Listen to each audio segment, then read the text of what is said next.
Hi guys, welcome to Drawing Club. Today we're drawing Dog Ear Dan. This is Dog Ear Dan, and to draw Dog Ear Dan, you will need a pencil and an eraser to erase any mistakes, and maybe a pencil sharpener to sharpen your pencil.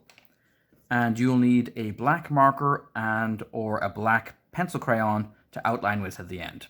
And you might want some pencil crayons or some color markers as well to color him in. But as usual, I'm going to use a gray marker to draw with just so you guys can see what I'm doing. So we're going to start Dog Ear Dan with a big, long oval for his head.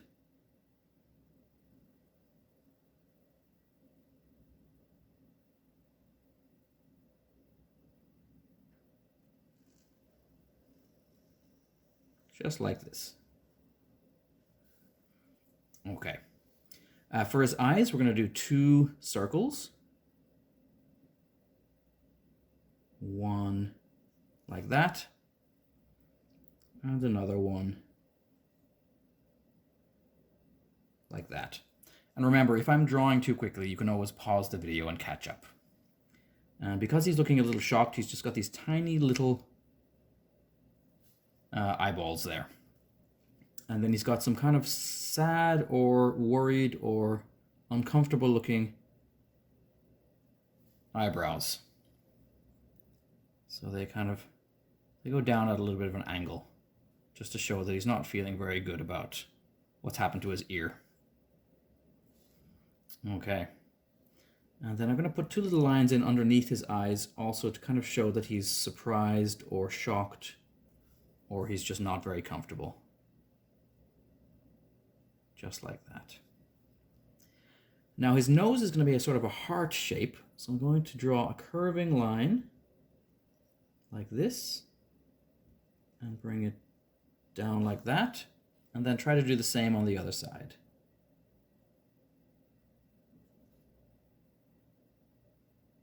Like that. And then he's got some little nostrils or nose holes. So there's one. And there's the other. His ear is extremely big and long. So I'm going to draw a line coming out of the side of his head. And then I'm going to bring it all the way down to near where his feet are going to be. Right the way down. And make it wider at the bottom here. And then bring it all the way back up to his head. All the way back. Right up to there. And I think we're going to leave his other ear till a bit later in the drawing because it's a bit more complicated. So I'm going to draw another sort of oval shape underneath his head shape, just to get a sense of where his body shape is going to be. Just like that. And then he's got 2 legs at the back. We've kind of drawn these sort of heart-shaped back legs before for some of our other characters who are like foxes, or it's been a while so I don't remember the other ones, but I know we've drawn these kind of legs. I think we did them for Chester P. Froggington as well.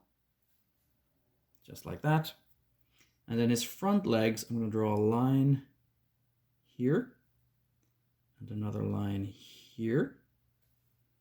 And then I'm going to draw 3 round shapes for toes here at the front, and then a little bump for the top of his foot, just like that. And when I go over this with my my black marker, we'll see how we're not going to go over all of these lines, just the ones that show us the things that are in front of other things. Here's another toe.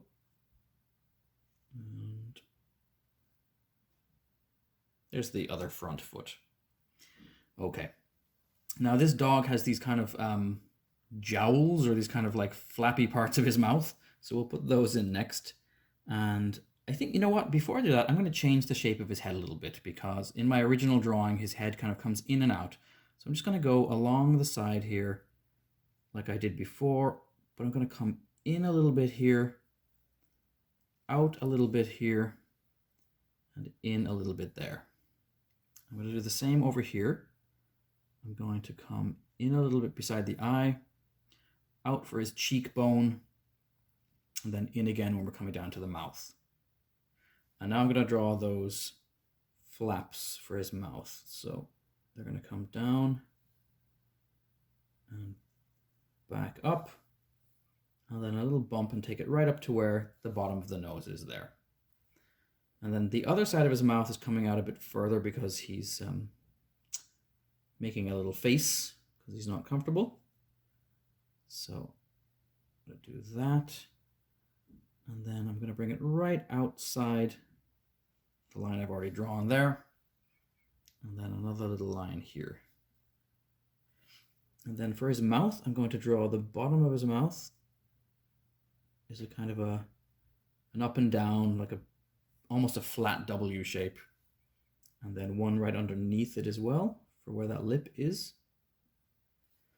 And then his chin is actually right underneath that, so it's just a curving line. And when I ink over it, I'm not going to ink over that line. The bottom, that was just my helping line for drawing the face. For his teeth, I need to draw a line right through the middle there, and then I'm going to cross it a few times to give him his teeth. There we go. Okay. And the last thing I need to do in his face is his face is two different colors. He's brown on the sides and white in the middle. So I'm going to just very lightly put this line in to show me where I would color it. And I might not go over that line with my black marker. I might leave it just in pencil just to show me how I would color that. Okay. I think we'll give him his tail. He's got a little tail down here.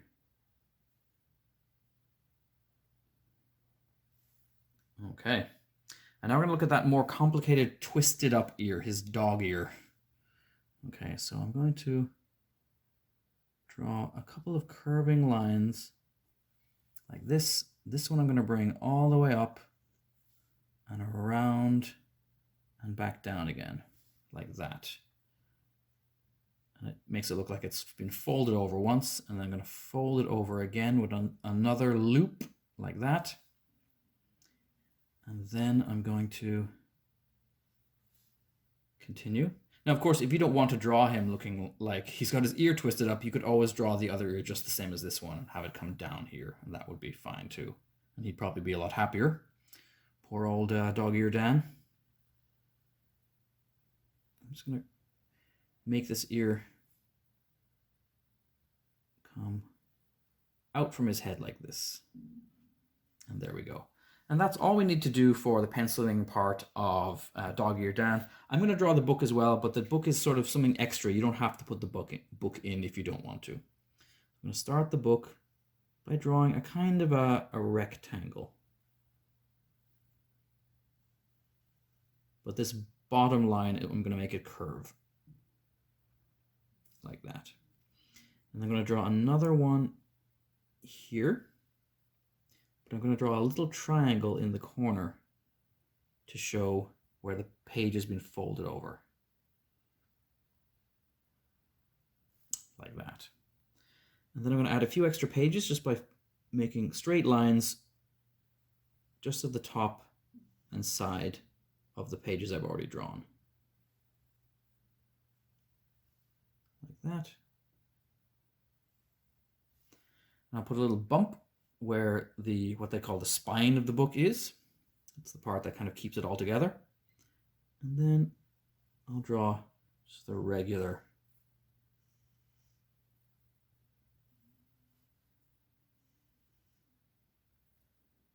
sort of rectangular pages behind, and then the cover of the book.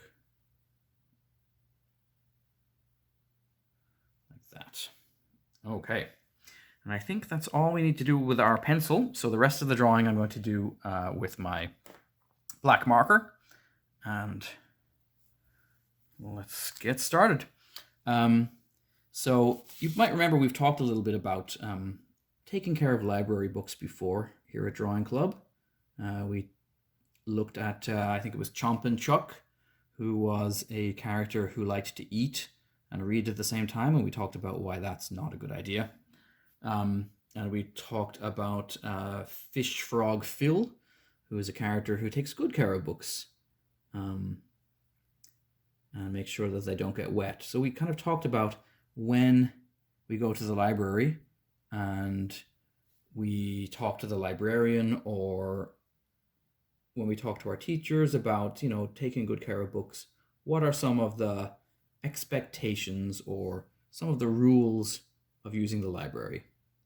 And so, one of the most important rules, we've talked about this before, but is, when you take a book out, is try to make sure to bring it back on time, because other people might need the book, they might want to read it, and they don't want to have to wait an awful long time for it. It's just good manners to bring books back on time. Another kind of thing we talked about before was if you're taking out a book from the library, even if you're just looking at a book in the library, and you notice that some of the pages are starting to fall out,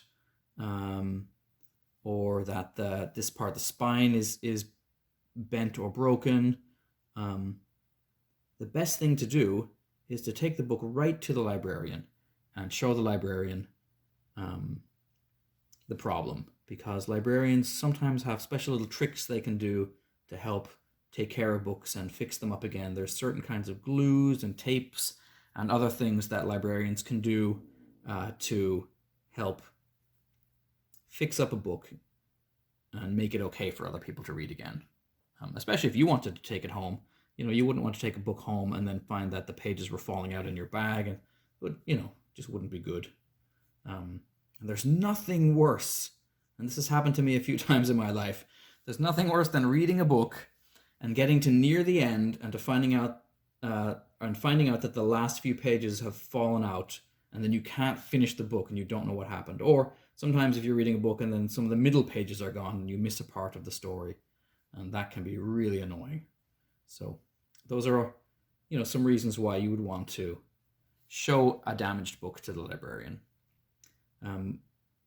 Like we talked about with Chomp and Chuck, you definitely don't want to eat or drink while you're reading a book. If your hands are sticky with, juice or jam or sauce or anything like that, then the pages can get stained and stick together, which is not very nice. Or the book could even start to smell bad depending on the kind of food that fell into it, and if it was food that can go rotten. So you really want to leave your eating to a different time than you're reading. Put the book down, put it away somewhere safe, and then eat whatever you need to eat, and then go back and keep reading. Another thing we talked about was, being careful not to get books wet. And I think I've said this before, but it's another thing that annoys me a lot, and it's happened to some of my books for different reasons, where I didn't put them in a good place, I didn't keep them in a safe place, and they got wet, and then wet books, the pages get all kind of, they get big and they get all wrinkly, and you can't really turn the pages very well in the book.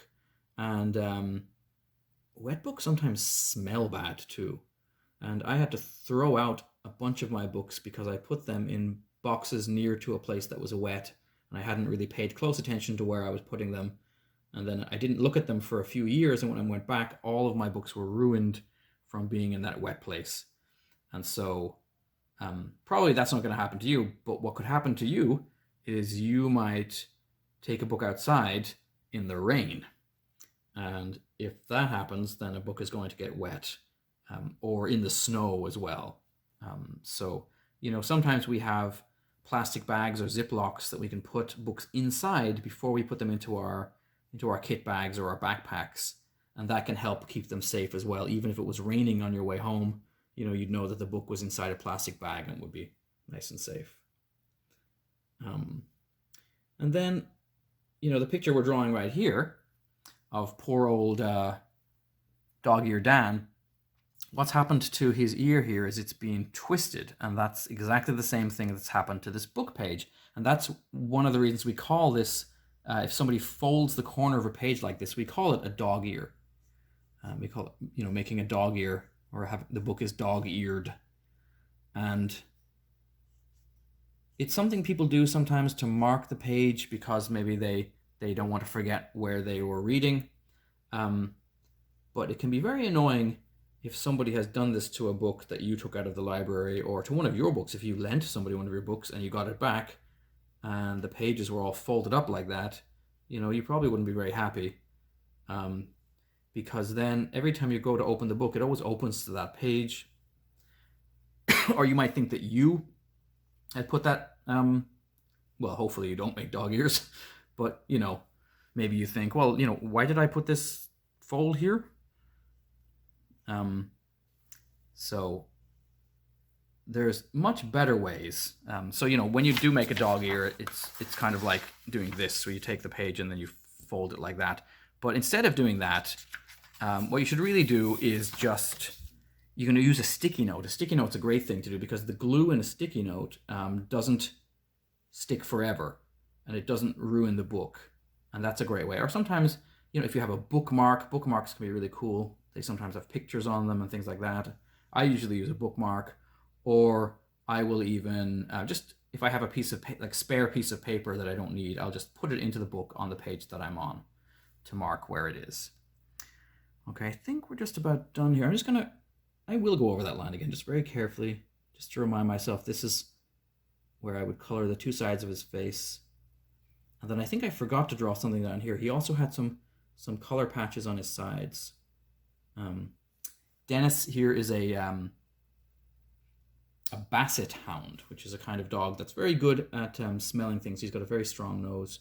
So again, he would also hate it if your book smelled bad because his nose is much more powerful than your nose or my nose. And, he doesn't look...